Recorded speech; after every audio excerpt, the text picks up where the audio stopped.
Ang food box po na ito, may binigay niya ay priority po kayo mga driver. Kaya, priority po kayo lahat. Oo.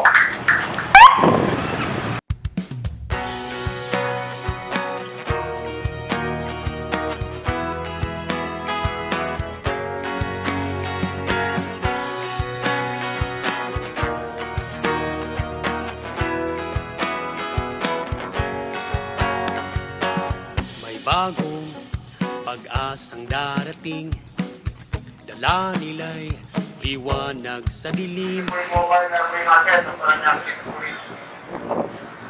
So, hindi ko po, ang nakataon na makilala nyo, bakit hindi ko po rin, kaya may makilala po. Ako po yung gabo nyo pong hepe. Actually, tatlong buwan na pa ako dyan na naging hepe nyo. Ako po si Police ng National Junior. So matagal po ako doon sa Mindanao. Ngayon na po ako na-assign sa National Technical Region. So, ngayong araw po na ito, nakakatahan kayo. Nakita na po sa akin yung hepe.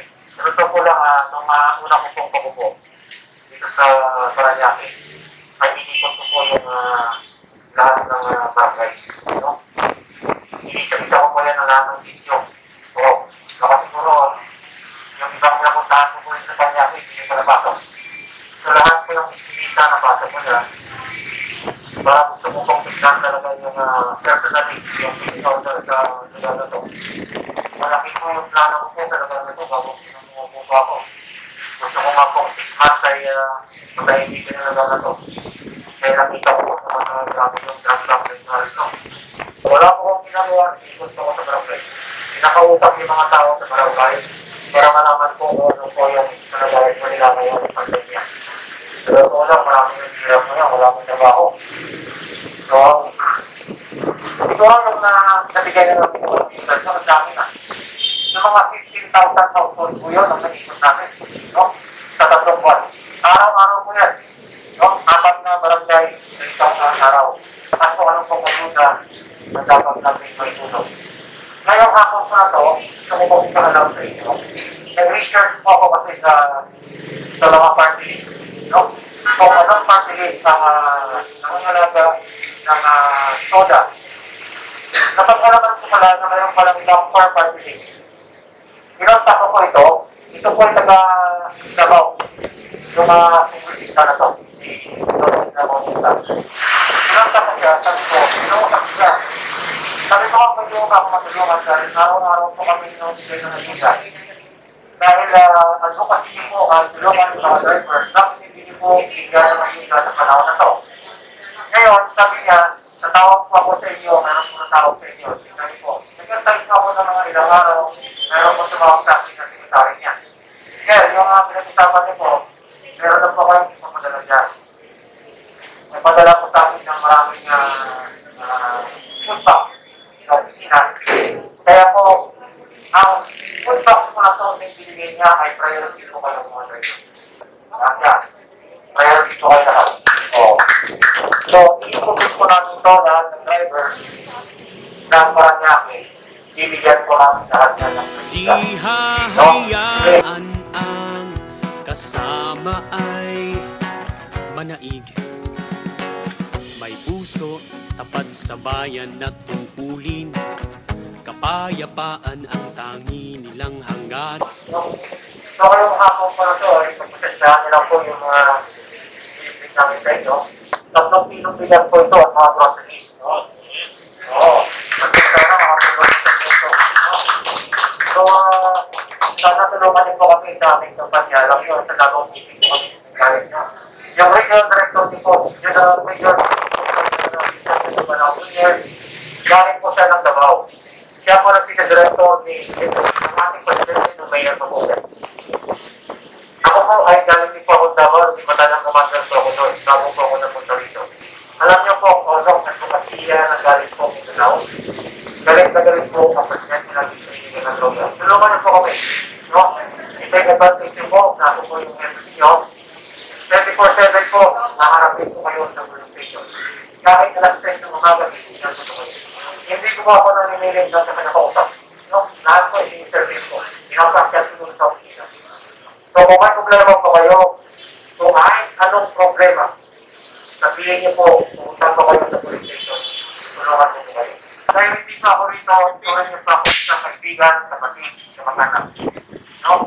Wala pa akong mag-anak dito sa solo. Isawa lang po ako dito. Kailangan ko ng oras ko, hindi sinubuhan ko sa inyo. Para pangalagaan ang kapayapaan sa Paranaque. Gusto ko pong patahimikin talaga ako gano'n. Sa Davao City, pag lumaglakan ka doon ng alas 11 ng gabi, alam mo na ng madaling araw, makakaabot ka sa bahay mo na hindi ka nang iwalay siya. Gusto ko po sana natin yung Paranaque. Kaya naman yung pato. Naming panahon, kahit hindi ko mamumukot mga criminal dito, mga drug pushers, 50% man lang sana mabawas sa panahon. Kaya ang informasyon niyo po ang napaka-importante. Pag mayroon po kayong alam, pwede po kayong dumiretso sa akin. Ibigay po akong number niya. Ibigay po akong number ng mga sa inyo. Hindi niya po kailangan ng pakilala. Pwede niyo lang po. Tulungan niyo po. Responsibilidad po kayo lahat dito dahil ako po yung pulis. Pero responsibilidad na rin po na pangalagaan ang inyong mga lugar. So, ako po ay umasa sa inyong tulong. So, hindi na po ito nagtatako yung pamilya nito. Mayroon po akong sinasang na 10,000 food pa. No? Putin po rin. Mayroon po akong 20,000 yun. Pero ini-expect ko po ng 10,000 food pa po yun. So, lahat ng total drivers po ay matiparoon. Sa sobrang dami po. Sa sobrang dami po nun, sigurado po meron dito na lang. So, lagi po natin tanandaan sa ating buhay. Hindi po tayo permanente sa mundo. Lahat po tayo nilisan, lahat po tayo mamamatay. Sana man lang, habang tayo mabubuhay, na meron tayo isang tamang nagawa. At yun, may napagtulong sa ating kapwa. At sinisigurado mo po, ang inyong kapulisan sa ating pumulong ay pinapangako na sa bawat pwede mo na pinagpapawisan ninyo na ibibigay na sahod sa inyong kapulisan, nagsuklihan po namin yan ng serbisyong tama, sapat, may tapang at malasakit para po sa ating mga mayan at para po sa inyong lahat. Sa muli, magandang hapon po sa ating lahat. Mamamayan, nandito na sila, huwag nang mabahala, huwag nang mangangamba, pagkat ang tropa ay laging nakahanda. Nandito na ang pulis Paranaque. Lagot na kayong mga mapagsamantala't mapang-api, gagawin ng lahat, maligtas lang ang bawat isa.